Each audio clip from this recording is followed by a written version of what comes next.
Hey everyone, this week we are doing something a little bit different as we look ahead to Easter this upcoming Sunday. Instead of our usual Tuesday and Thursday podcast schedule, we're going to be recording shorter daily episodes that correspond with events that occurred during the Holy Week. Our desire is that these episodes will be both informative, but also devotional in nature and help prepare your heart and mind as we remember each day's events as they lead up to our Savior's death, burial, and resurrection. Happy Easter. He is risen. He is risen indeed.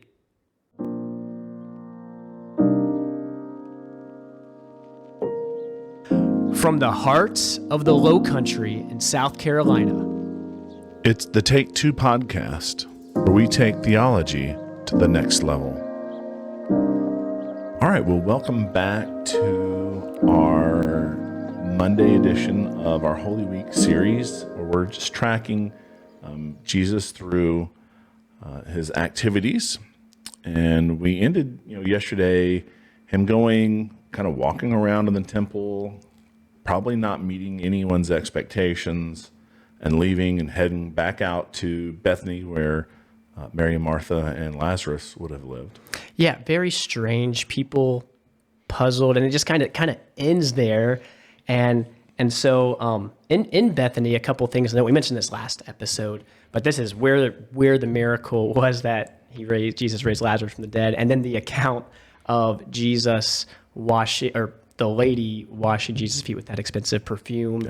Yeah. You look up, what does Bethany mean? And a lot of sources have it as the house of figs, a lot of fig trees there, as we will see very shortly. And then other sources have it as the house of misery or house of affliction. And I think it points to, Simon the leper is the house that they were at when this lady washed Jesus' feet with her hair, and other elements I think were associated with it. So it kind of sets the stage of where he's going to and from quite a bit during this Holy Week. And in this account, he is headed back to Jerusalem from Bethany. Yeah, so let's read Mark 11:12, and it says, on the next day, so this would be after the triumphal entry, when they had left Bethany, he became hungry. Seeing at a distance a fig tree in leaf, he went to see if perhaps he would find anything on it. And when he came to it, he found nothing but leaves, for it was not the season for figs. He said to it, may no one ever eat fruit from you again. And his disciples were listening. Kind of a weird account. Jesus is hungry, sees this fig tree. It's not even the season, it's before the time, but yet he's upset with it. And then we also get this note, hey, he said it in a way where he could be overheard or people were listening to him. Yeah, and I've heard, obviously, I think this is one of those things that it's separated from us both in time and culture. So we're trying to figure out what exactly is going on. What would the disciples have thought of this? When Joel preached on this last time, he mentioned that fig trees had like this early season and a later season, and that basically a fig tree would put on like some initial fruits that you might eat, but they weren't like the season. And maybe if they didn't do that, then they're probably not going to be a good fig tree.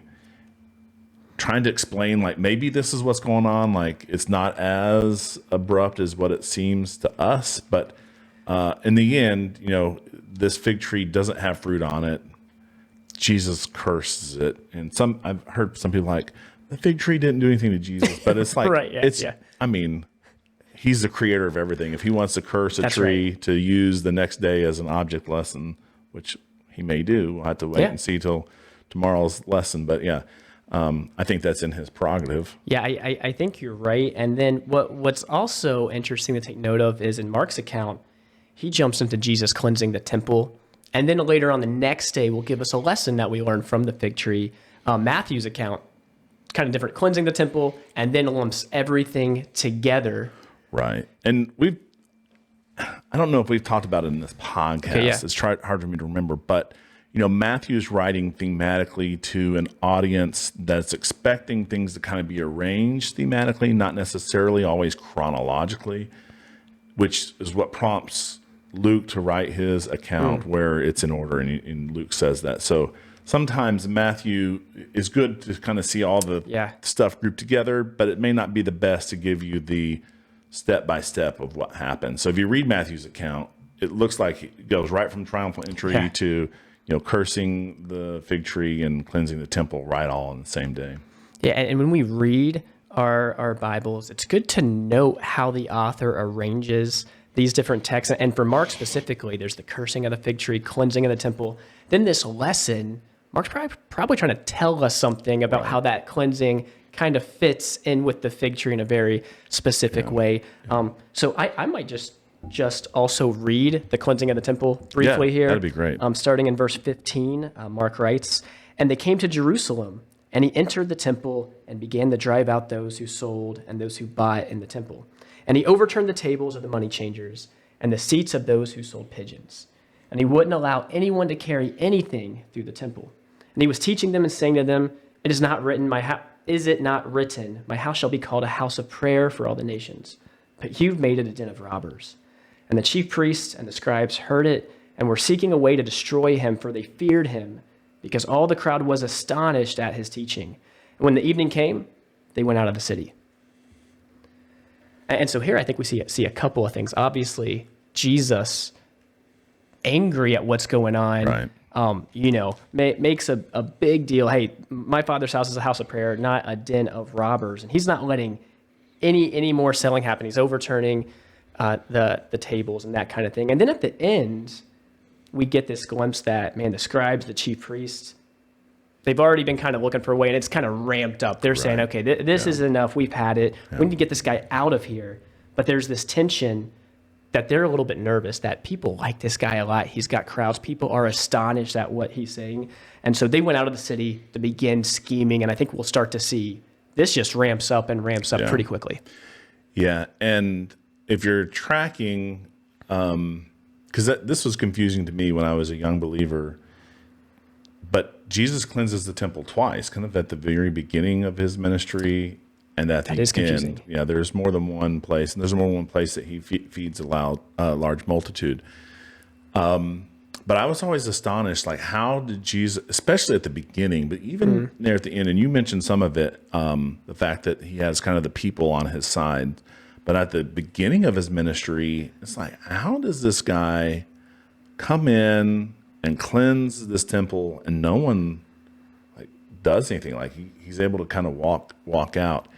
So I think some of that was answered for me, at least, when we had the lesson on, Curtis's sermon on Jesus as a rabbi, because you will read things where people call him uneducated, and there's there's debate. So I'm not saying this is an open and closed book, but I tend to agree with the evidence that Jesus would have been a rabbi who spoke with authority, and there was different types of rabbis back then, and he would have been known. But because he would have gotten his education up in the Galilee area, the Nazareth area, those down in Jerusalem would have looked down at that and basically called him uneducated. But you have this guy who is a rabbi.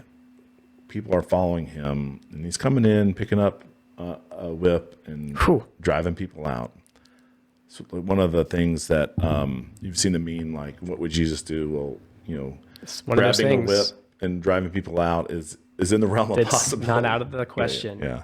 Wow. Yeah. And so on Monday, we don't have a lot more than that's going on, but kind of like this happened right after the triumphal entry. This is what we should be thinking. Again, like last time, we'll close out with a psalm. Yeah. So this would be Psalm 27, a Psalm of David. The Lord is my light and my salvation. Whom should I fear? The Lord is the stronghold of my life. Whom should I dread? When evildoers came against me to devour my flesh, my foes and my enemies stumbled and fell.